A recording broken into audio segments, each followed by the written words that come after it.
વલસાડ જિલ્લાના ઉમરગામ તાલુકાના ભીલાડ પાસે અમદાવાદ મુંબઈ નેશનલ હાઈવે અને તેની બાજુના સર્વિસ રોડની હાલત દયનીય બની છે।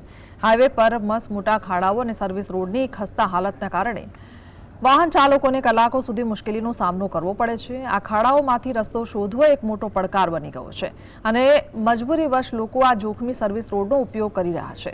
સ્થાનિક લોકોનો આક્ષેપ છે કે હાઈવે ઓથોરિટી સાંસદ કે ધારાસભ્યોની રજૂઆતો પણ સાંભળવા તૈયાર નથી। સરકારી અધિકારીઓ ફક્ત કામ પૂર્ણ થયાના ફોટા બતાવીને જવાબદારી ટાળી રહ્યા છે। રોડ તો છે જ નથી, ખાલી ખાડા જ દેખાય છે। અમદાવાદથી લઈને મુંબઈ લગન બધા સર્વિસ રોડના આખું હાઈવે ટોટલ ને ખાલી ટોલ કલેક્શન જ કર્યા કરે છે બસ ગવર્મેન્ટ, બીજું કાંઈ નહીં કરતી। રસ્તાઓમાં ખાડા અને ખાડાઓમાં રસ્તો, આજે ગુજરાતની અંદર વિવિધ જગ્યાઓથી જે વાતો આવે છે એ જે દ્રશ્યો જોવા મળે છે એમાં વાહન ચાલકો હેરાન થઈ રહ્યા છે। વલસાડ જિલ્લાના ઉમરગામ તાલુકાના ભીલાડ પાસેથી નેશનલ હાઈવે જે પસાર થાય છે મુંબઈ અમદાવાદ, એની બાજુમાં સર્વિસ રોડ આવેલો છે। હાઈવે ઉપર મસ્ત મોટા ખાડાઓ છે, પરંતુ સર્વિસ રોડની હાલત પણ દયનીય છે।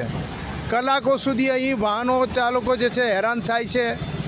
જે જગ્યા ઉપર પેટ્રોલ છે, ગેસ છે કે ડીઝલ જે છે એનું જે છે તે ઈંધણ અહીંને આમને આમ બળી જાય છે।